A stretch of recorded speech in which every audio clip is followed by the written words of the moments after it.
Muito bem, Telescópio começando, seja muito bem-vindo, você que se conecta com a gente através do canal 8 da NET, também através aqui das nossas redes sociais. É sempre uma alegria poder trazer para você mais informações a respeito de Itapetininga e toda a região.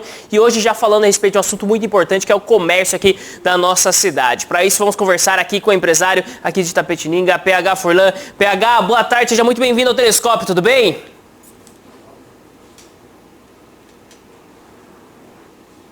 Assistindo. E vamos lá, vamos ver o que acontece aí. Vamos lá, primeiro, PH, gostaria de perguntar para você aqui, né? Quando nós iniciamos esse momento, né, a passagem por esta pandemia e tudo, né, no primeiro momento você achava que era algo curto, depois chegou uma época que parecia que nunca mais ia acabar, que o comércio ia ficar fechado indiscriminadamente e tudo. Como você vê hoje a situação que nós estamos, né? Ela foi a melhor das saídas, demorou para acontecer dessa maneira, está sendo muito cedo, está abrindo demais, como você vê, PH? Então, como eu já comentava desde o começo da pandemia, algumas pessoas depois até me ligaram, mandaram mensagens, assim, queria agradecer a todos, de falando, realmente se a gente tivesse feito daquela maneira no começo, estaria certo, e a gente vê que todo aquele fechamento, que foi muito prolongado, que o fechamento correto sempre seria de 15 dias para poder arrumar o sistema de saúde, para a gente conhecer um pouco, ele atrapalhou demais o comércio. Então você ainda vê pessoas falando em fechar as coisas, e a gente olha, por exemplo, o exemplo daquele país, a Argentina, que é o lockdown mais longo do mundo, e eles estão conseguindo chegar no maior número de mortes por habitante do mundo. Ou seja, ele não funciona. Isolar pessoas saudáveis é o maior erro cometido até hoje, nunca na história da humanidade aconteceu.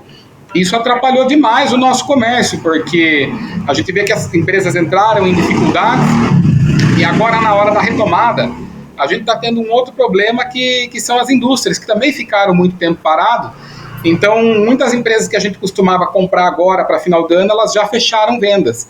E também de outros ramos. Eu conversei com o pessoal do aço, do alumínio, do vidro.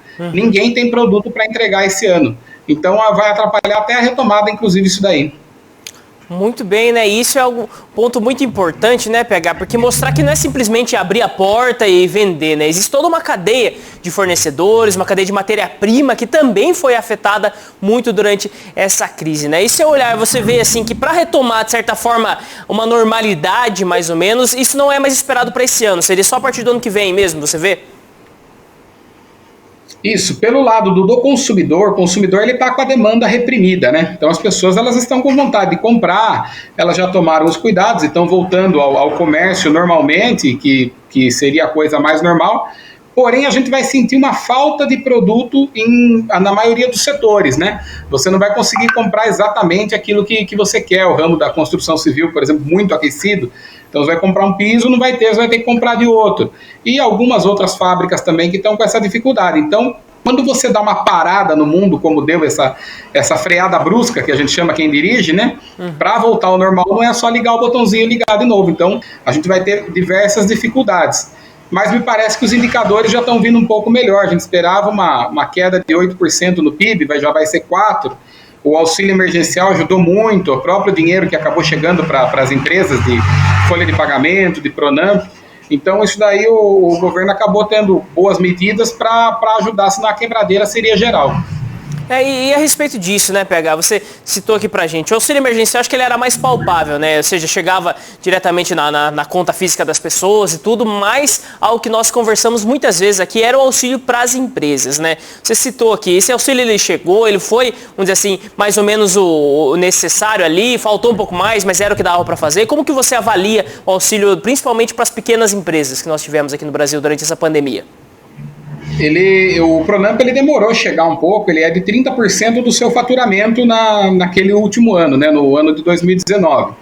E ele demorou a chegar um pouco por causa dos bancos privados que deram uma segurada e os bancos públicos que já têm essa demora mesmo em fazer por causa de todo o seu sistema, né? Mas quando chegava, a gente via que, por exemplo, os gerentes ligavam e falavam, pega hoje porque final do dia já acabou, né? Então eu vi que quando chegou no Itaú, no Bradesco, era questão assim de você pegar, só podia pegar num banco, e no final da tarde outra pessoa tentava e não. Então não tinha verba para todo mundo. Mas a ideia foi muito boa, porque o juro é baixo, e assim, acredito que foi um bom plano para que isso continue, né? Porque a pequena empresa ela nunca conseguiu pegar dinheiro do governo, sempre era aquela dificuldade de BNDES e tal. Então, acredito que com o futuro, as empresas pagando esse valor, os bancos vão começar também a ter esse empréstimo e o governo garantindo. Isso aí vai ser muito bom para o nosso futuro, mas ele acabou chegando em menor número do que precisava, que realmente não dá para se cobrir tudo, mas acabou chegando algum valor sim para as empresas. Muito bem, e PH, falando agora aqui, né, das previsões para esse ano ainda, nós temos duas datas aqui, uma que tem se tornado cada vez mais importante, que é a Black Friday, né, que seria agora em novembro, né, uma data que começou a se ter uma movimentação legal, assim, começou a entrar na cultura das pessoas. Quais expectativas para ela e também para o Natal, né, que acho que é uma das maiores datas aqui do nosso comércio local? Aí as expectativas são as melhores possíveis, que como eu falei, as pessoas estão com o consumo reprimido, elas estão querendo comprar, e a Black vai ser uma boa oportunidade de quem ainda teve que segurar o estoque por 3, 4 meses, de fazer uma grande queima de produtos, um grande saldão, e poder estar vendendo esses produtos que ficaram aí nas prateleiras ou que ainda sobraram. E depois também o Natal, quando vai chegar a época dos presentes, e aí o pessoal não vai mais pensar nessa questão, o ano já vai estar mais regularizado, né? E as pessoas vão acabar comprando presentes no Natal, final de ano, para a gente ter pelo menos ainda um momento alegre nesse final de ano, que foi um ano muito, muito triste e muito difícil para todos nós, né? Muito bem. E PH, falando agora a respeito aqui dos empregos, né? Principalmente os empregos que afetam diretamente, que são os empregos do comércio aqui do centro de Itapetininga, né? A seu ver, na conversa com os empresários e também nas suas empresas, tudo, você vê assim que com todas as medidas que foram tomadas pelo governo, alguns incentivos, tudo, se conseguiu manter o número de empregos ou muitas lojas acabaram até fechando, demitindo, não tendo mais, e o quadro atual é bem reduzido com comparação ao que começou o ano, vamos dizer assim? Não, os quadros diminuíram, né? Até porque ainda muitas empresas ainda têm algumas restrições e que só podem trabalhar com 30%, com 40% do seu efetivo. Então, muita gente acabou ainda diminuindo o quadro. Teve um plano de folha de pagamento e suspensão de contrato, que o governo arcou. Isso daí ajudou muita gente a não ser demitida, mas muita empresa não quis pegar, porque se você pega esse plano, você não pode demitir, você tem uma estabilidade depois, né? Então algumas pessoas preferiram já demitir na época e não usar esse incentivo do governo. Então realmente atrapalhou demais. Acredito que pelo menos aí de 20% a 30%, segundo os últimos estudos que saíram, acabaram perdendo seus empregos, né? E isso aí não vai ser retomado agora, porque aí final de ano o pessoal vai tentar trabalhar com o que está aí mesmo. Isso aí vai ser retomado, acredito, só pós-carnaval, com a garantia que daí voltaram as coisas a funcionar normalmente. Aí acredito que as contratações vão voltar com todo vapor. Uhum. E PH, nós estamos no meio de certa forma de... É claro que as coisas têm caminhado bastante, né? Mas ainda é um período de incerteza, né? Existe um plano São Paulo vigorando aqui no nosso, vamos dizer assim, no nosso estado e de certa forma, segundo alguns indicadores, no caso de algumas mudanças, tudo isso ainda poderia estar passível de se mudar, de se voltar passos para trás, tudo. Isso, a seu ver, acaba causando uma insegurança nos empresários, que talvez, vamos dizer assim, não faça aquelas contratações temporárias para o Natal, ou dê uma segurada um pouco, talvez não comprem tantas mercadorias para disposição dos clientes. Como você vê que vai ser esse impacto? Esse também é um grande medo que muita gente tem. Olhando hoje, a gente vê que já estamos na fase verde, então começou a liberar alguns eventos culturais, alguma coisa assim, e como o número de mortes está caindo, então quanto mais libera, mais as mortes caem. Isso aí já é fato, já que todo mundo aceitou, até o Átila.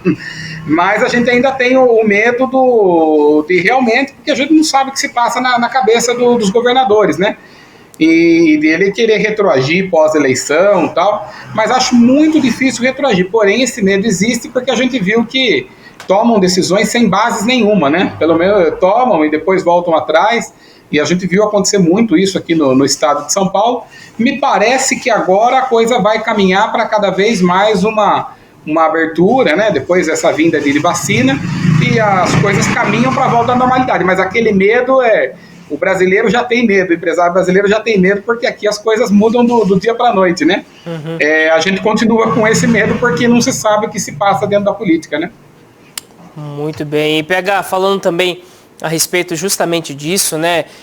Você, por diversas vezes, esteve aqui junto com a gente, comentando, né, algumas decisões que vão sendo tomadas, principalmente nessa época da quarentena, participou de diversos quadros aqui durante o Telescópio, né? E nesses quadros, vamos dizer assim, algo que foi muito comentado sempre eram as decisões que eram tomadas, né? E principalmente no Brasil se teve, assim, de certa forma, uma dicotomia muito clara, né, entre as decisões do presidente, do governo federal, as decisões do governo estadual. Hoje, olhando assim, como você avalia as decisões que foram tomadas, até, vamos dizer assim, já olhando um pouco mais de longe, né, as situações, os que aconteceram nos outros países, tudo, como você avalia, assim, os direcionamentos que eram apontados pelo governo federal e pelo governo estadual?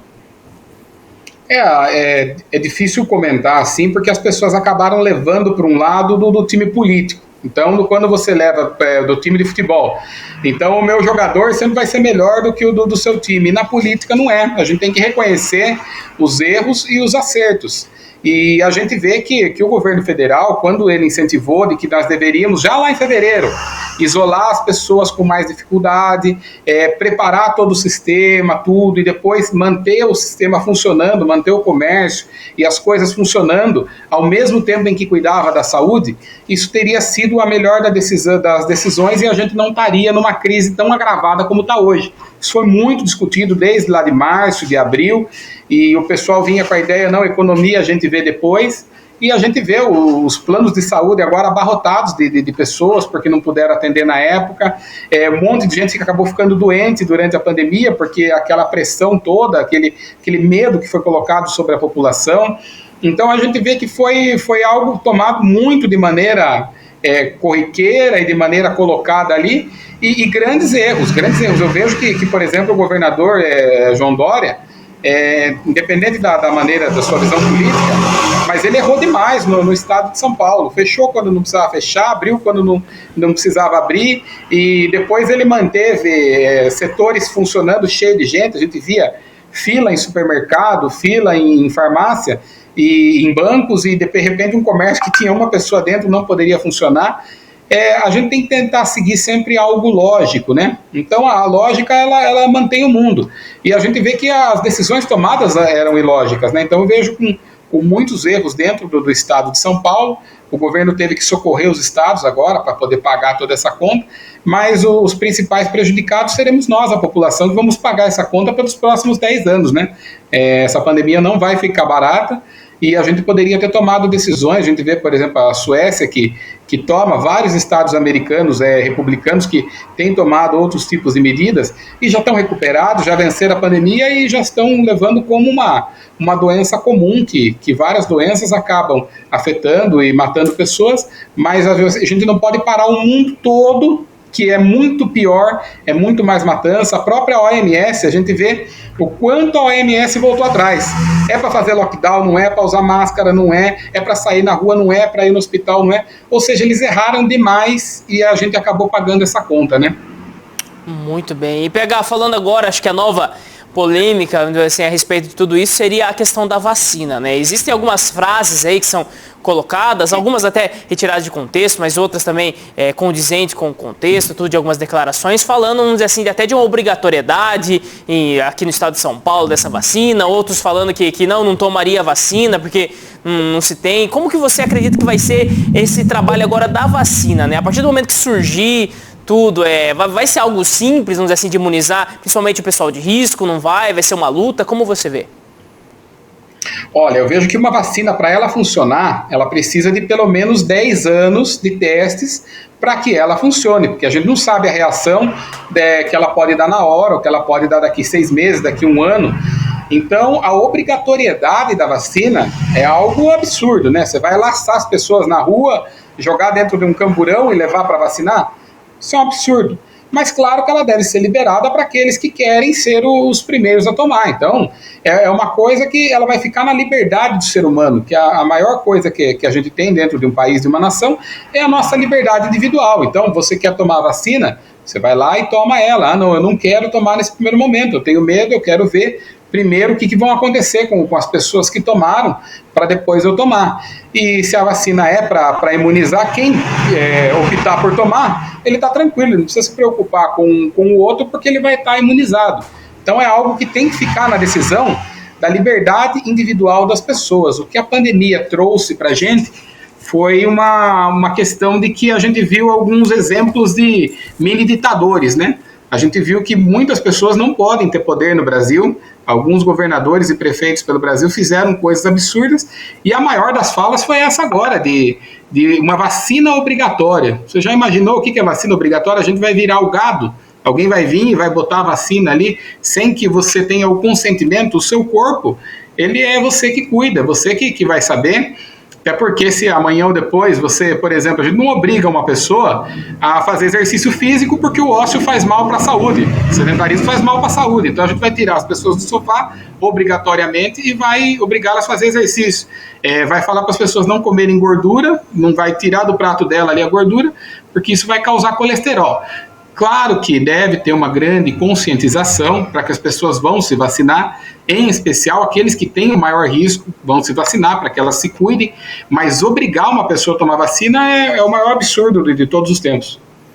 Muito bem, PH, trazendo um pouco agora aqui também para a nossa cidade, né? Nós estamos aí às portas de uma eleição municipal, nós temos 5 candidatos à prefeitura aqui de Itapetininga, onde, vamos dizer assim, o jornal Correio de Itapetininga está fazendo um trabalho de trazer algumas propostas desses candidatos para algumas áreas aqui da nossa cidade. Uma área que foi muito comentada já antes, né, da pandemia aqui em Itapetininga era a área da educação, era a área dos empregos, da geração de empregos aqui na cidade, o que era necessário para se gerar mais empregos, e eles responderam aqui ao Jornal Correio. Eu vou pegar só as manchetes aqui, depois quem está acompanhando aqui com a gente, que gostaria de se aprofundar um pouco mais, de entender um pouco mais aqui as propostas, pode ir lá no Jornal Correio de Itapetininga, que foi às bancas nessa última sexta-feira. Diz aqui então, aqui eu vou trazer por candidato, pegar algumas manchetes, ele traz aqui, o Fuad colocou então que ele quer fortalecer o comércio formal e a capacitação e a economia solidária. O Milton Neri, outro candidato, apresentou aqui que gostaria de fortalecer a agroindústria e criar o Porto Seco aqui em Itapetininga. Também o professor Vinícius Vale, outro candidato, ele falou que gostaria de fortalecer o setor da agroindústria.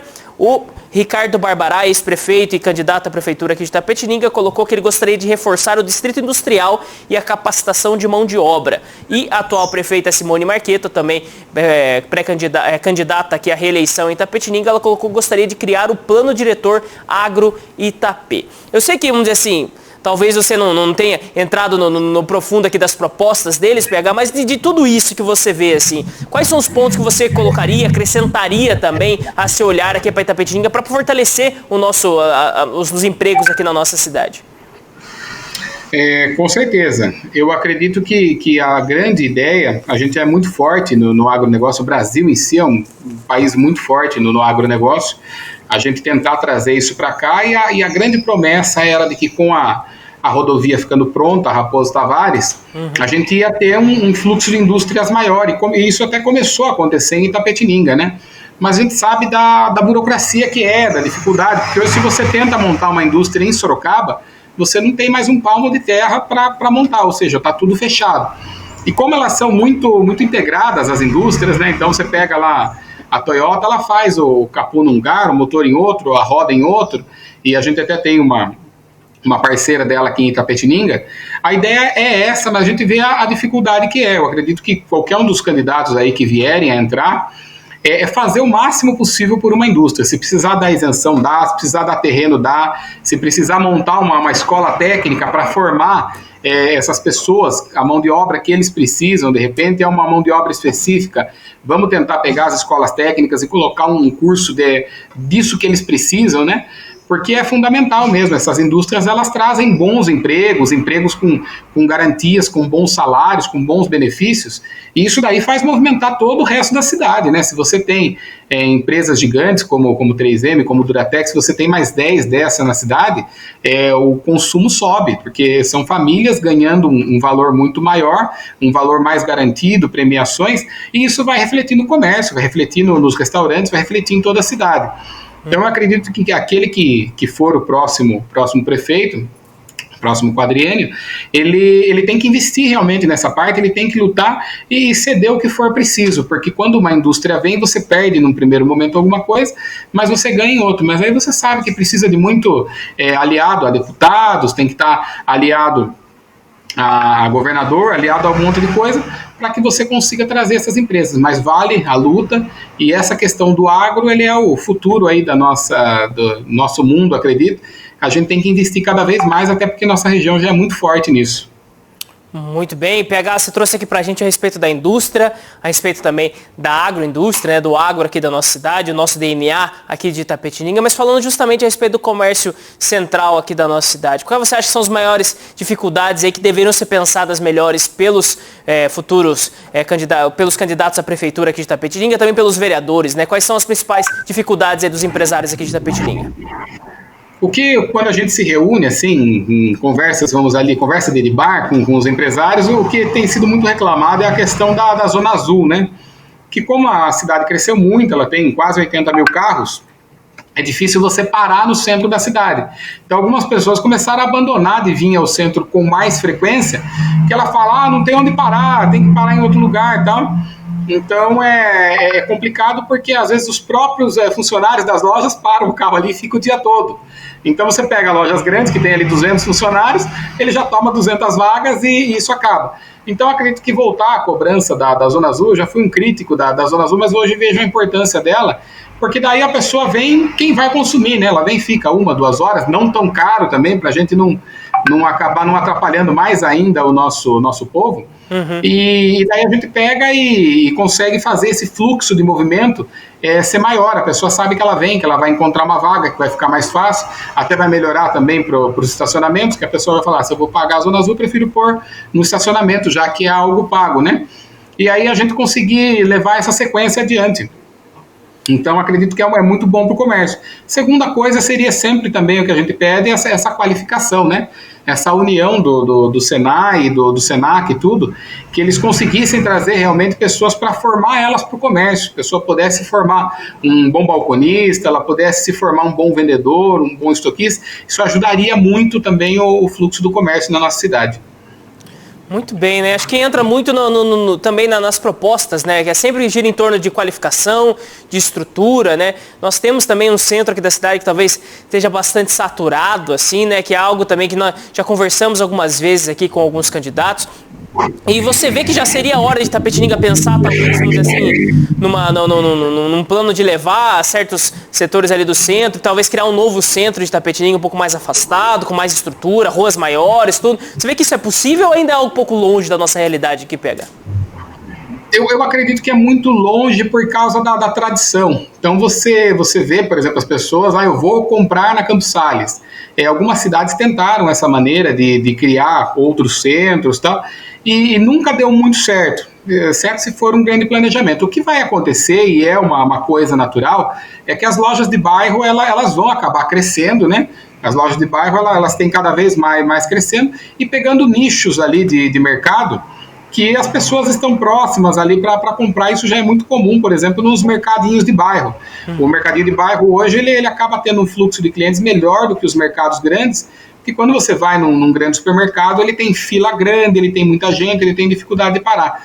No mercadinho do seu bairro, às vezes você paga 10, 15% mais caro, mas no final te vale a pena, porque você ganha muito mais tempo, é muito mais rápido. Então o comércio de bairro ele vai crescer de maneira natural. As vendas online, elas já deram um boom aí na pandemia e vão crescer de maneira natural. E essa venda de entrega, né? A pessoa pedir pelo telefone, pelo WhatsApp e fazer a entrega, isso vai acabar tirando um pouco de fluxo do centro. Porém, eu acredito que mudar ele de lugar é uma coisa muito complicada, porque demandaria um investimento muito grande e a gente não saberia se daria certo, né? Então, eu acredito que ninguém vai fazer. O que poderia ser feito, também esqueci de falar na outra pergunta, é a parte da Sul Paulista, melhorar o nosso centro, porque aquela fiação, ela é muito velha. Todo final de ano a gente tem algum problema de um fio que pega fogo, cair energia bem perto dos dias de Natal, quando está todo mundo na rua. Então eles precisariam de um plano de jogar essa fiação embaixo da terra, parar ali 15 dias, um mês, e ir tirando e colocando essa fiação debaixo da terra, o que deixaria muito mais bonito as fachadas das empresas e também muito mais seguro para quem anda por ali, né? De fato, isso é algo muito importante, né? Se nós pensarmos ali na Campos Sales, pelo fluxo que se tem, vamos dizer assim, tudo, né? Você ter postes ali na rua, é uma calçada já estreita, é muito difícil, principalmente parte de acessibilidade também para cadeirantes, tudo fica quase impossível ali dele passar. Às vezes, talvez tirar, vamos dizer assim, os postes ali, começar a colocar tudo por baixo da terra, seja mesmo uma saída muito importante. E PH, gostaria de agradecer muito a sua participação aqui com a gente, é sempre uma alegria muito grande poder conversar com você. Se quiser deixar algum recado final aqui, mais alguma informação, fica aberta a câmera do telescópio para você.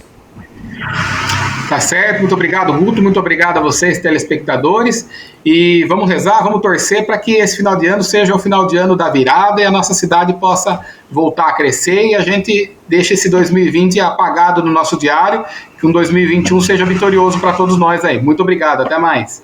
Até mais, PH, muito obrigado por conversar com a gente aqui, então, Paulo Henrique Furlan, ele que é empresário aqui na cidade de Itapetininga, falando, né, a respeito do nosso comércio também, a respeito de todas as medidas que nós tomamos esse ano, né, então, foi um ano muito atípico mesmo, tem sido um ano, né, nós estamos em outubro, ainda tem mais um pouquinho de ano aqui, mas você que está acompanhando com a gente, qual a sua opinião, o que você acha de tudo isso? Manda aí o seu comentário através do facebook.com/TV Itape.